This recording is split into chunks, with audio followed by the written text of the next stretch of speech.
Okay, good afternoon, everyone. It's good to have us back again for another day in the live session. My name is Ditiem Tao, and I'd be your host for today's session.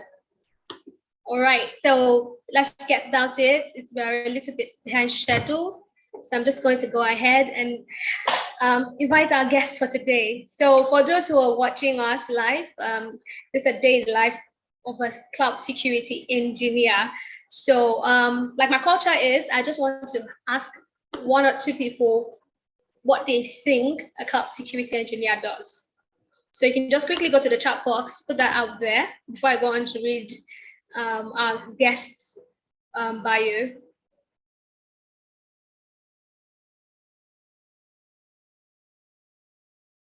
All right, so can we get on with it? What does a cloud security engineer do? What does a cloud security engineer do?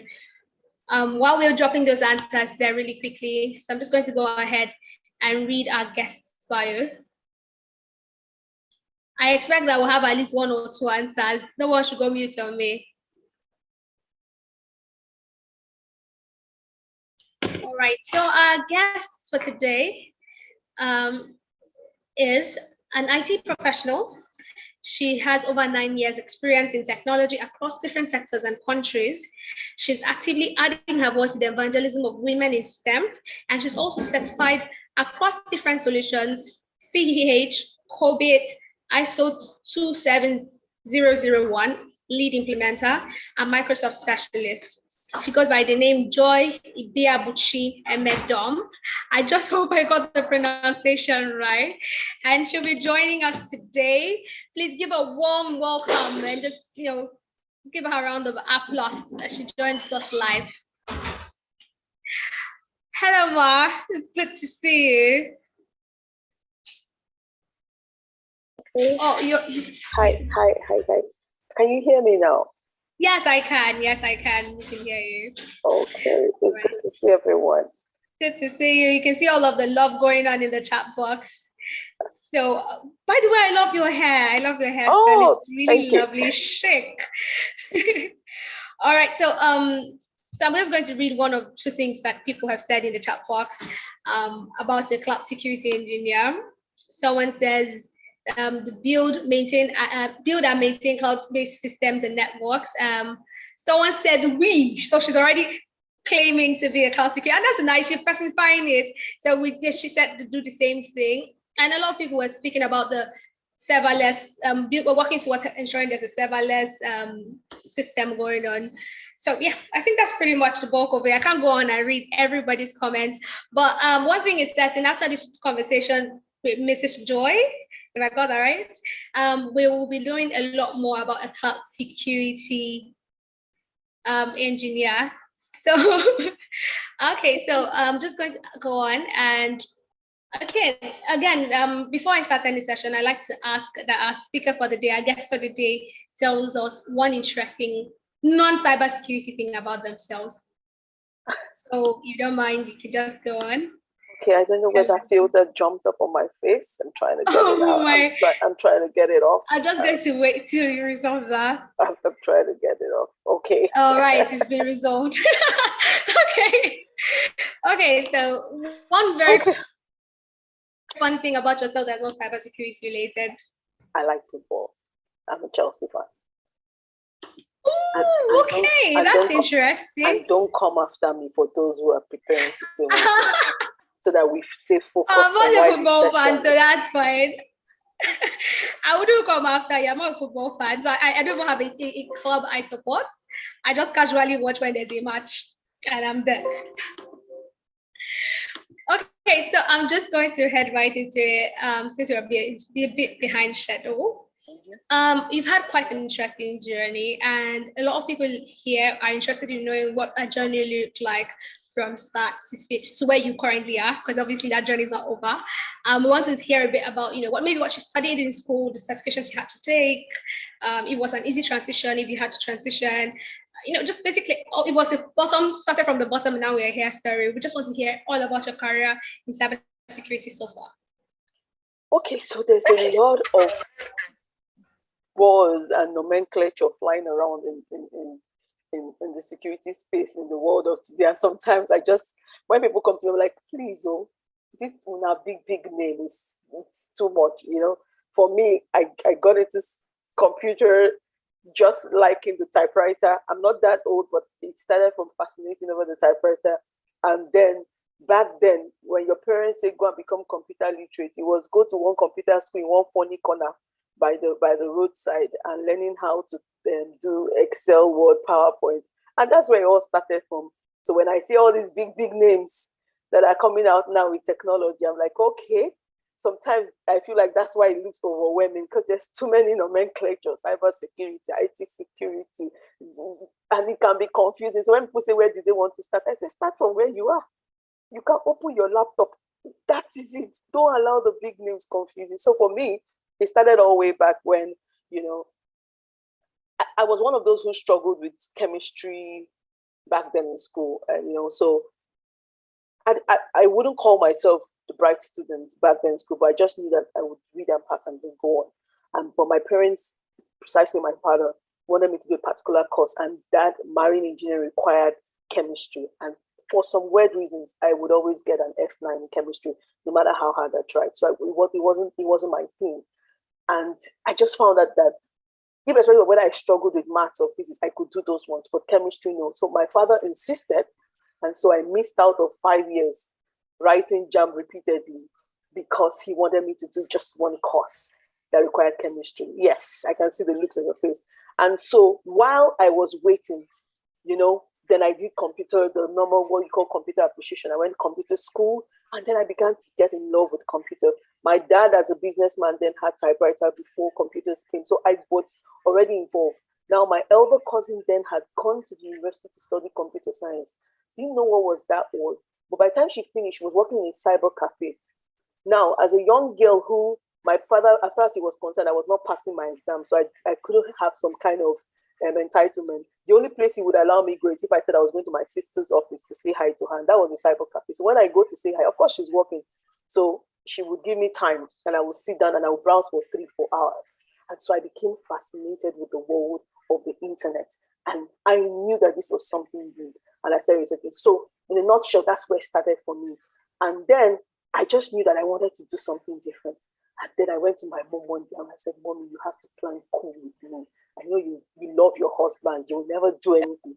But please, this JAMB form I want to buy, I am not going to put marine engineering. And my mom, lovely loyal wife that she was, saw her crying daughter and accepted to be on this school with me. And that's how I put computer science. And that's how I got it. I went to university, studied computer science, and all through being in university, I began to discover what I wanted to do for myself. Now, like I said, there are a lot of nomenclatures. Even the beauty about technology is because it's still evolving, even what you knew 5 years ago gradually begins to phase away. So I tell people, I say, if you want to start anytime.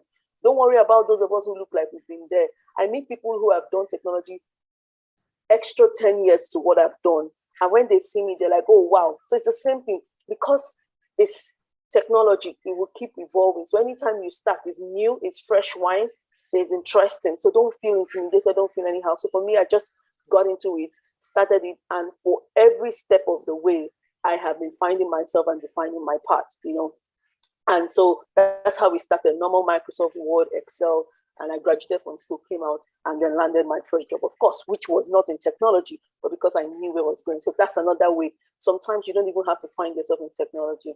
I landed my first job in an administrative role. So I was like a secretary, what you call like office assistant secretary. Now, because I could use Microsoft Word and Excel, I was able to stand out. So when there was a need to type a memo, I would do it better than somebody who just felt like they studied business admin in school, because beyond that, I knew how to paginate my words, paginate my letters, and that's how it was. And then one day, there was an opportunity in an IT firm, one of the top IT firms in Lagos back then, for the same thing, an office assistant, or what you would call like the front desk.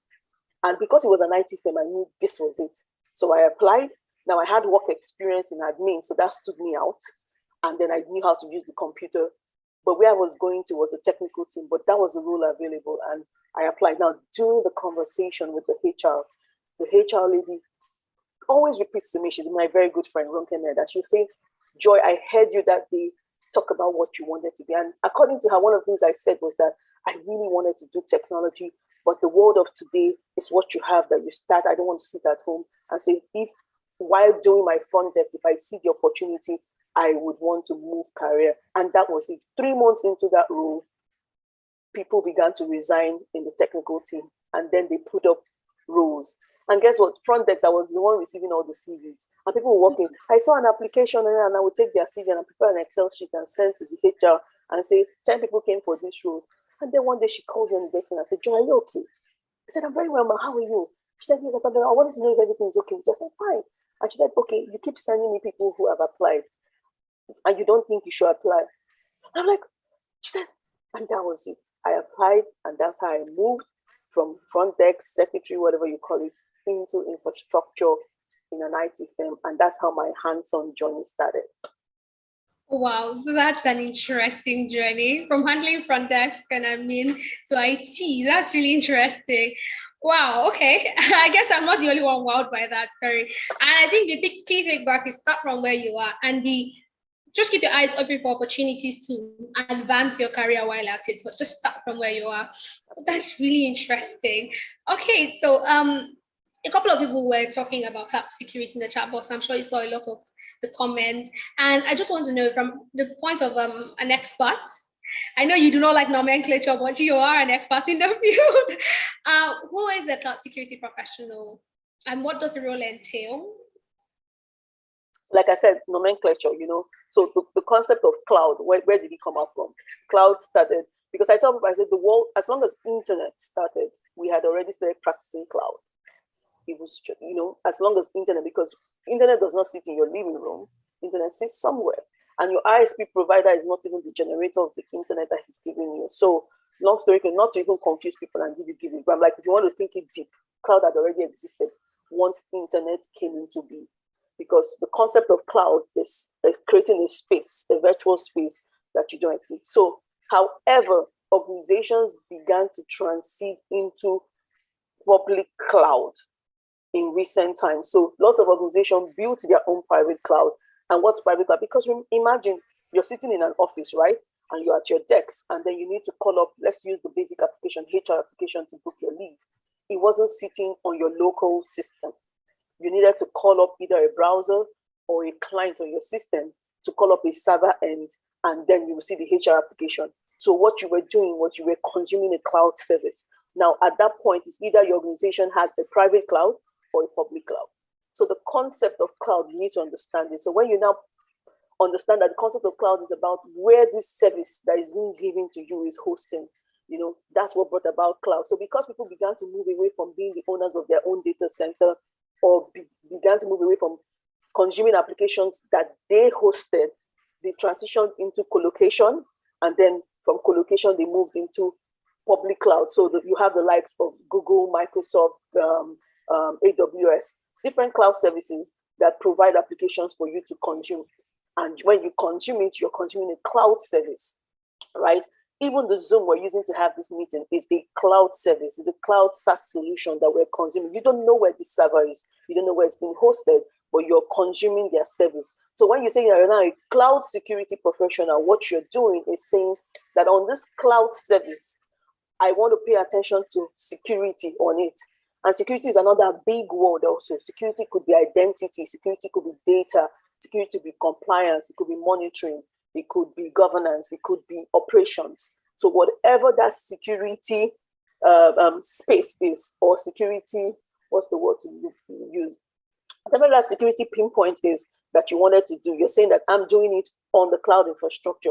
I like to break things down so that people big names doesn't confuse them. That's why I'm taking it very, very granular. So by the time you add up all of this together, for those of you who are the educationists, you can now give one nice definition and drop it for us at the chat.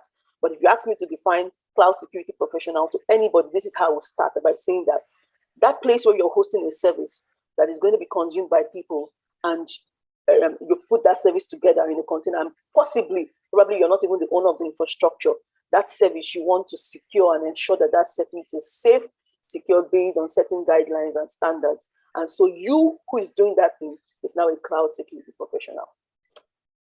All right. we love the explanation and we love the approach to it. Thank you so much. I understand it better. I think everyone here understands it. So we want to know what the day-to-day life of a cloud security professional looks like. What exactly is uniquely different from that and not traditional data protection as well? So when I hear you say cloud data protection, that's like a subset of cloud, So when people say your day to day, it's everywhere. So I'm practicing currently as a consultant. So as a consultant, I'm a bit of everywhere, and it can be sometimes overwhelming because as a consultant in cloud security space, it's whatever they bring to me I want to speak into. However, you could choose to want to define your part. So my day-to-day life is first of all even understanding what's happening out there, what is happening out there. Remember, there are so many cloud services and there are so many cloud service providers. So my day-to-day life is what's happening out there. Are there new technologies? Are there new things? Are there new ways to protect people from data, to identity, to device, to operations, to compliance? What are the things that are chunking up on a daily basis, and how do I keep myself on top of it? Because I have positioned myself now to be a cloud security professional from a consulting perspective. So I want to be able to respond to clients or respond to people when they come to me with the right information. So on a constant and daily basis, I am reading and researching. And I don't even think it's only specific to cloud security. If you're in the technology space today, a technology space, please, I like to correct this notion. It's not only hands-on. You could be a project manager in STEM. You could be, you could be an educationist, a trainer in STEM. So you don't necessarily have to be hands-on. But the thing is, in the world of today, you have to be somebody who has the hunger to read and research and make information, because that's how you keep yourself on top of it. So my day-to-day is always, I'm looking out for something. Just even preparing myself for this session, I had to do a bit of reading and stumble up on some things, just to be able to answer some questions that I felt. So that's my daily life, every day reading. And then if possible, trying to do a bit of hands-on, finish one exam here and there. I'm terrible with exams anyway. Okay, so for a fellow who's here, I think you've seen already, a lot of people are indicating interest doing the same thing as you do daily. As a fellow who wants to do that for themselves, how do I know I'm a great fit? How do I know, I have what it takes, to function properly in the role? So I'll take security. I personally, and I stand corrected, I don't think you do too well in security if you don't know how to pay attention to details. If you go to the internet, there are lots of guide on how to implement something. Click. It's about the details. Take for instance, a lot of you would download an app and all you do is click, and that's it. And then the next minute you're wondering. I'll give an example. In Nigeria, there was this long thing about loans. So some loan companies came out newly, and a lot of people there was this buzz all over the internet as in, they're creating memes about it. When you take money, make sure you pay back, or people are calling you. And the truth is, the people who took the loan were not giving your identities as their collateral. No. Unfortunately, the apps that they used to take these loans had asked for permissions to harvest their contacts. And they had said yes. So they had accepted. And because they had accepted, all of those contacts were sent to the loan providers, right? And so the loan providers automatically had access. So imagine I'll save my husband's name as maybe my love, husband, yes. So if I took a loan and they harvested my contact, they would automatically know that this person was close to me. And I will save my brother's name as maybe my brother, Big Bros. So that was how they were able to do and began to call your personal family people. Now, you who took the loan had already broken privacy because you had given them consent to your data. Where am I going to do security? You have to be able to pay attention to details. You have to be very, very, very sensitive. In the world of today, what we're hearing now is zero trust. You have to do zero trust. Don't be like me. Sometimes I struggle when I'm doing zero trust. I forget and I can't apply it in marriage. And my mother's like, our marriage is not technology, please. Everything has to unconsciously. Sometimes everything is zero trust. Oh, and he's like, woman, calm down. When you're at work, So yeah, so zero trust is the way we function, now, where you have to pay attention to everything. Why? Why? Always ask the why. Why this? Somebody says, please, can I use your phone? Why? Why do you want to use my phone? Because my phone is so now I tell my husband I don't have a password on my phone because I'm hiding something. I have a password on my phone because I'm a security professional. My phone, I have apps that will not even work if I don't lock down my phone. My company email will not work if I don't lock down my phone and things like that. So you have to be somebody who pays attention to details, and you're not just carefree, you don't care. Because if people are entrusting you to secure them, then you have to know how to pay attention to details. I don't know if I answered that. All right, that's spot on. That's spot on, actually, zero trust. And yes, a lot of people are getting more interested in their path, and that's nice. Okay, so as a fellow wants to start their career in this field of cybersecurity, how do they go about it? What do they need to do to excel and break into the field as well? So, like we mentioned, pay attention to details, and then don't compare yourself. Like, security is relevant everywhere. Okay, security is relevant everywhere. So it's just to find out, what am I doing now, and then how do I secure it? So I'll give you an instance. Some people started as developers, right? Today we're hearing things like DevSec, right? So in fact, people who do better in security are people who probably have a bit of background on certain things. It's not like as if you're a total novice, you won't do, but they kind of have this leverage. I personally feel like the leverage I have in certain things I do is because I started from the ground rule. So, for instance, if you wanted to secure identity, and you come to me, I already understand the concept of identity, as against just taking the textbook and reading and trying to understand what authentication is about, authorization, because I understand it, because I've done it. So first of all, just take a deep breath, find out where you are, and then see if I want to do security, why am I even interested in security? What am I trying to protect? Why am I wanting to do security? It could just be you want to talk about security. You want to be able to educate people. You want to be an awareness person. You want to be the preacher of people doing things right and securing things right.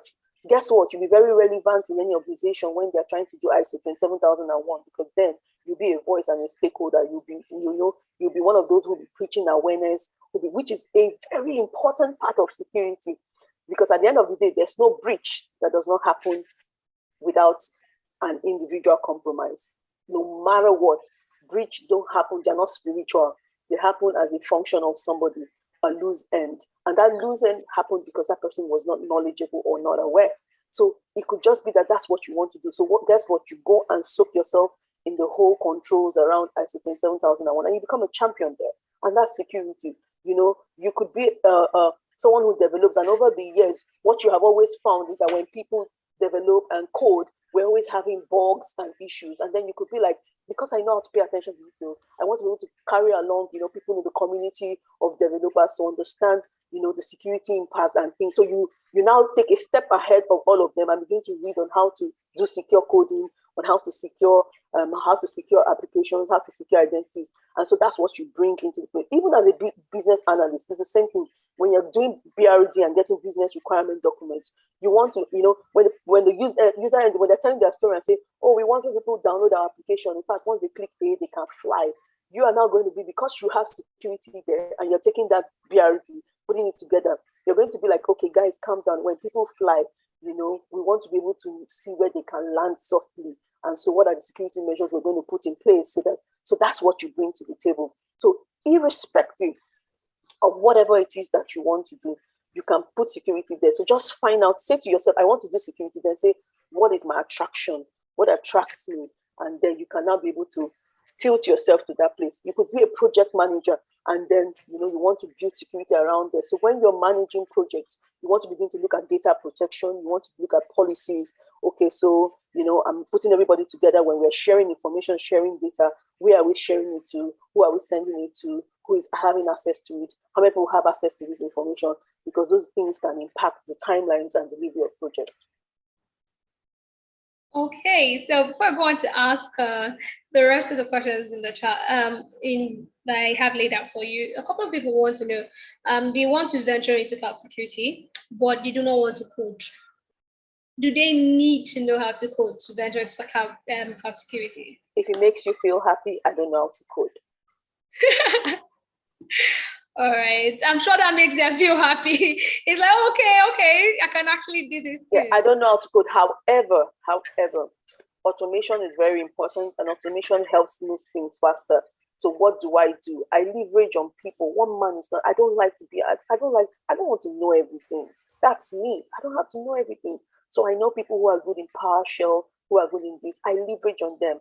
Hey, guy, I need to do this thing, I need a script. So the first time they do it, because I understand the concept, once they give me that script, I put it in my notepad, I save it, script that enables me pull out XYZ users, bulk users. I run it, edit, put my own things, run it, I pull out what I want, and I save that script in my notepad, in my knowledge base, so I have it.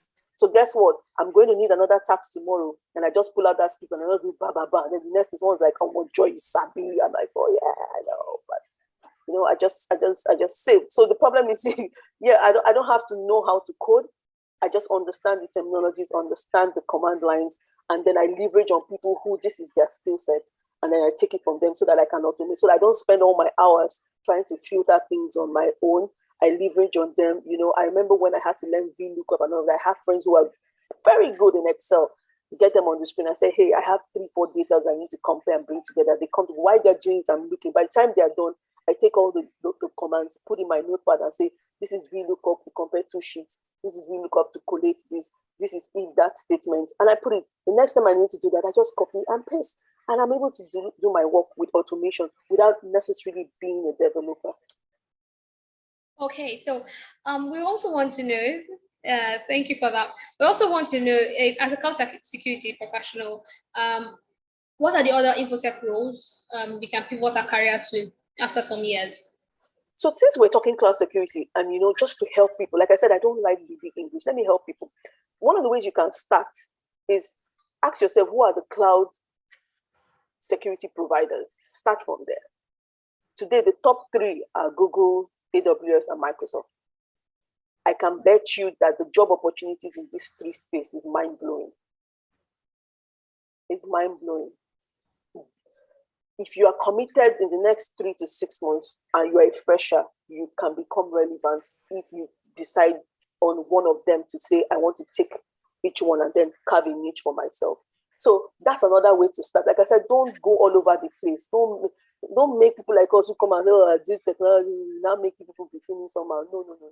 If you wanted to start from ground zero, just say, okay, I want to be a cloud security professional. Now, who are the top cloud service providers? You could take it. You could say AWS. AWS has lots of security opportunities, and when I mean opportunities, solutions that you can study, read up, practice, write the exams, and get virtual hands-on. I call it virtual hands-on. You're not in like in a real life scenario, but then because you're doing the hands-on practical, you can kind of get a feeling. The same thing with Microsoft is I'm a Microsoft person, so there are a whole lot that you can do and build yourself in that space. The same thing with Google. So that's another way you can start. Step back and say, which cloud security provider do I want to tilt to, and then take that and then look for their security solutions, drill it down, and then into ISC2 did the 6 domains that ISC2 talks about when it comes to cloud security is another good way. So you can say, I'm good with storytelling. You can be a lawyer and you can move into technology. The GDPR, anytime I have to read GDPR, I am calling my friends who are legal people, because if herewith to all those big things confuse me. If herewith meaning, all those things I tell you with paragraph 2 line this, reference this, a lawyer would read that and it will be easy. So if you're a lawyer here and say I want to transit back into STEM, I'll tell you, go into the space of GDPR governance, because you will do better. You will do better than me, who I want to do security and compliance. I want to do probably a data protection project, and I'm just more concerned about classifications and all that. You are concerned about where the data is going to stay, the breach, because that's also as important as the other thing to the client.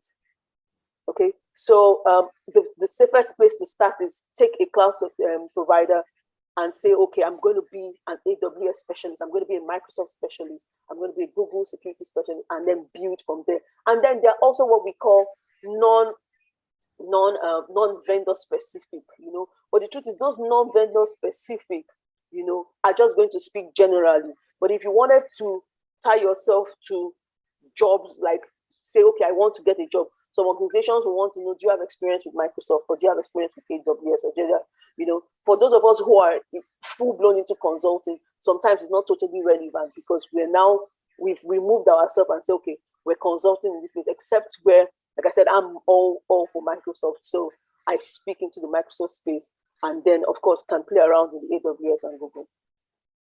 All right, thank you so much. I think you've simplified it to the point where anyone at all can actually understand it, and that's really beautiful. So I'm just going to go on and ask I have 2 more questions left. One is, what has helped you get to where you are in your career right now, and what advice would you give the fellows that can set them off to a similar direction? I don't like to say it's all easy, so I'm going to tell you some mistakes I've made, you know, and I'm trying to correct. I'm very good at procrastinating, so that has, sometimes I feel like I would have done more. When people look at me, so I'm like, no, yeah. If I count how many times I've procrastinated, how many times I've not done things, I think but sometimes it's good in life, you know, so that we know that we're not superheroes, we're humans, you know. So try to break down this dream and vision into small goals. I'm sure all the motivational speakers have said this enough, you know, especially in Nigeria, we have lots of motivational speakers. So I'm sure you've heard this thing over and over again, but it works, especially in trying to build a career, you know. Just break them down into small goals. So you could say, and permit me, I'm going to use Microsoft. So you could say, I want to be a cloud security professional in the Microsoft space. If you come into the Microsoft space, we have identity, we have the clouds, we have endpoint protection, we have threat and vulnerability management, we have this. So you could now break it down and say, I want to focus more on identity. And then you will now say, what are the Microsoft identity security trainings that are available? And these things are free online. And once Microsoft has what they call their virtual training days, it's free. And then you could start from there. Or you could say, I want to be a cybersecurity person. Because even at cybersecurity, we want to understand how risky signings, you know, you want to understand location signings. So you could say, if it's identity, I'm going to study about, so now that will now drill you down to Microsoft Azure Active Directory, which is their cloud identity, right? Now, by the time you're studying about that and reading about that, guess what? You're now tilted to the certification you will write. So by the time you're done with that and you're putting up your CV, you're matching to a role and a job, if that's where the end goal is. So if the end goal is to say, I want to be able to get a job, I want to be able to work, I want to be able to do this, that. If the end goal is, I want to be able to teach people, like the way the Cyber Girls Fellowship is, you'll be able to, when you come around, say, this is this is where my strength is. I want to talk to people about identity security because I've been able to build this capacity here. That's that. So I feel like break it down into small bits, you know, and then that would help you be able to channel the path where you want to go to. All right. Thank you so much. So someone wants to know, I'm just going to read it exactly how they said it. Would I be right if I say blockchain and NFT security specialists are all under cloud security? Yes, and I'll tell you why. Like I said, it's like saying Microsoft Excel, under cloud security specialist. No. So it was Internet of Things. The Internet of Things is this new emerging technologies that you have. So your smartwatch is an Internet of Things, and I'm sure you can see how smartwatch is gaining, you know, relevance in the world of today. Almost everybody wants a smartwatch. Okay, your smart TVs, your smartphones, and your. I've seen somebody on Twitter say his AC has an IP address, and in fact, he found that his AC has a storage space. You know, those are IoT devices. So what's happening? Those IoT devices talk to a server.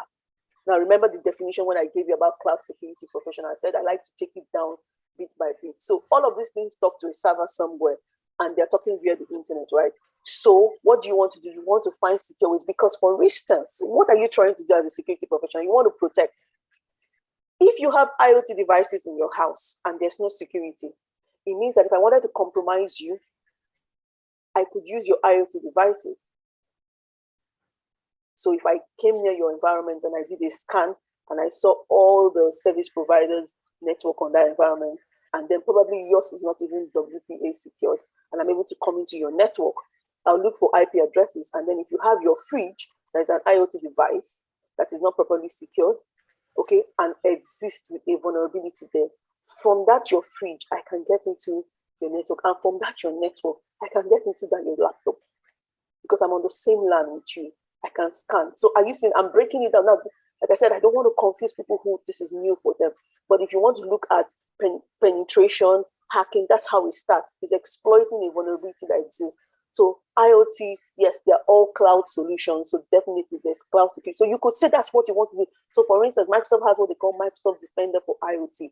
That alone, if you take it as a skill that you want to build up, you will be fully engaged in the next 6 months. I'm telling you, you will grow data like me because you'll be reading. There's a lot there. The same thing with NFTs. You know, how do people secure their NFTs? How do they know that people are not taking their NFTs and recreating it? How do you ensure that an NFT that you are buying X million dollars is legit and is tied to your identity? Someone is not going to recreate it. Is it not just an image? Think about it. NFT is just somebody creating one fine, funny image and then selling it X amount. So what makes it unique? It's the security that has been attached to that image that you cannot recreate it again. And the only way you can understand that is when you understand the technology that is being used. Then you become that cloud security professional for that solution. All right, thank you so much. Okay, so I'm just going to ask one last question. A couple of people want to know what kind of organizations, should they shoot their shots to? Lots of them are starting off. You want to know who their targets market is, who's part of that target market, who's looking for a cloud security professional, and also they want to know what the expected salary range is. I understand that differs from country to country, and obviously across the industry it varies, but just give them an insight of what to expect. Hey, I don't know if the audience here is only Nigerians or if it's a mixed breed. It's a mixed pool, but a couple of them are Nigerian. If it's only Africa, one problem I see in Africa is we like money too much. So every time people engage you, it's about how much will I make. My first job, you see that place where I told you I was an admin and I moved, that was only 55,000 naira as a graduate. And I did that for 3 years. I'm not saying do the same thing, but I'm saying calm down. You know why? Because we're in a very, you see, technology is as lucrative as oil. We're not going anywhere. Do you ever think the world wants to go without phone anymore? Imagine, do you think the world will ever want to go without internet?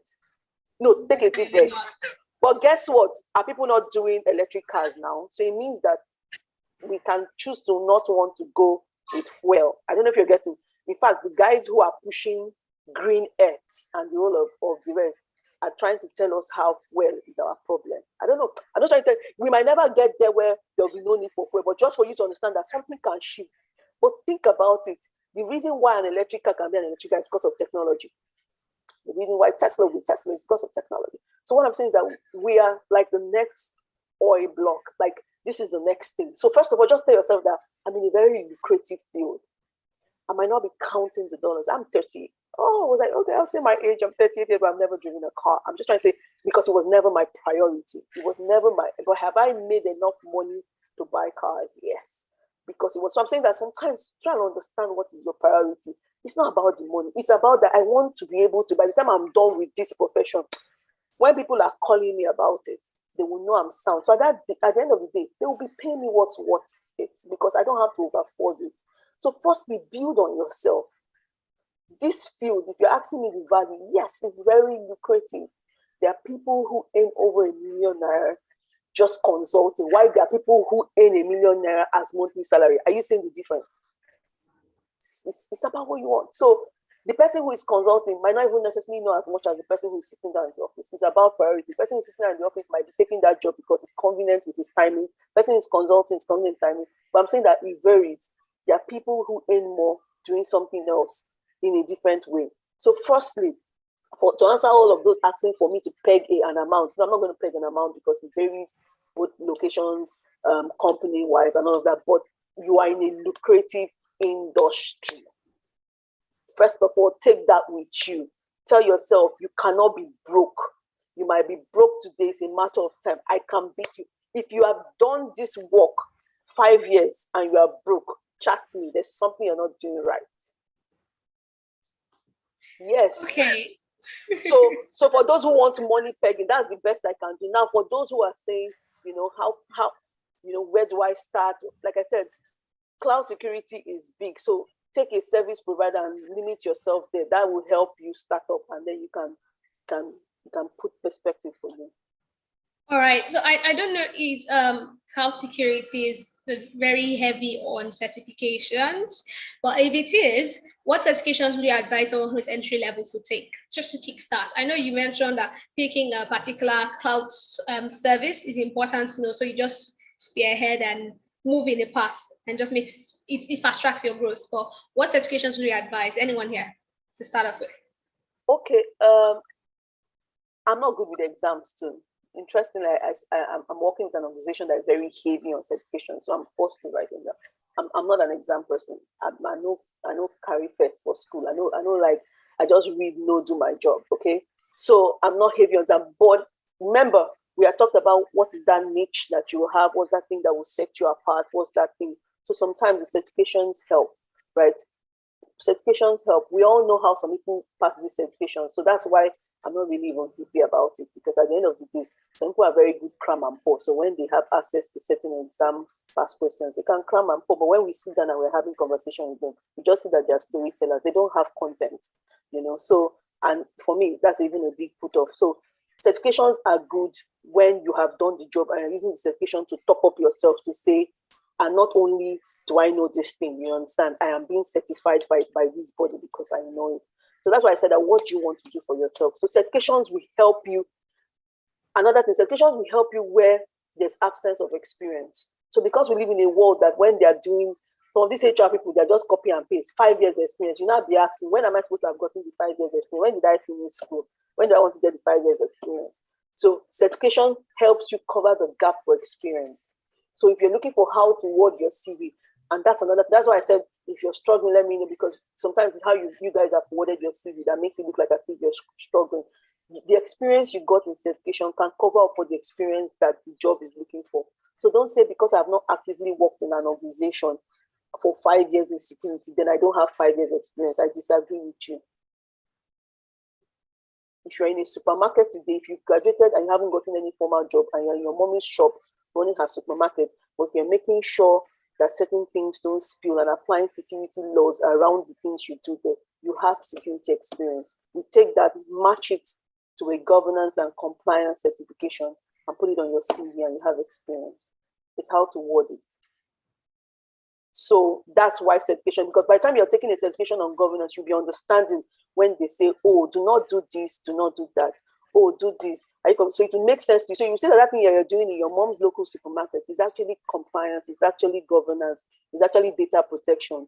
So when you're saying to the sales guys, please, when you close your book, sign off here so that anything anybody writes after this line, we know that it is not legit.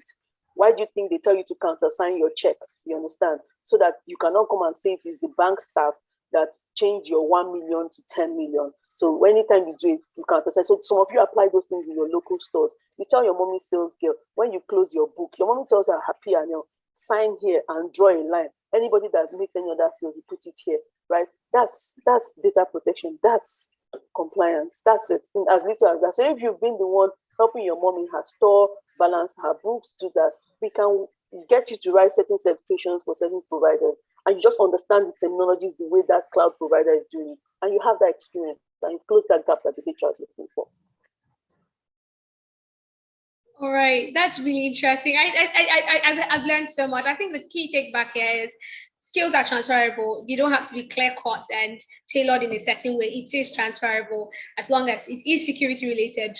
It is security related, it doesn't matter where. So I'm just going to close up the session with a question, an unconventional question. I'm just closing up the session here. If there's one thing you could be more of, what would that be? I could be more of. Yes. I want to stop procrastinating. I procrastinate a lot. And I think it's born out of I want to be like I hunger for knowledge every day. So I'm doing this one, and then I wake up like, no, no, no, I'm going to write this. Other, like, oh no, I'm going to read about this. Like I wish I could stop that. Another thing is I wish I could bring back my dad to see me now, and I'll tell him, you see, I didn't do marine engineering, but I'm doing something that's good, you know. So I wish I could be more of somebody who doesn't procrastinate a lot, because I do a lot of that. Okay, so a lot of people here would like to connect with you. We enjoyed your session so much. Want to follow you on social media. We want to have chats with you. We want to talk about this much later in the future. So, are there any, like, social media handles we can provide so we can follow you on? Yes, so I go by the name EFFJAY on most of my social media platforms. Yeah.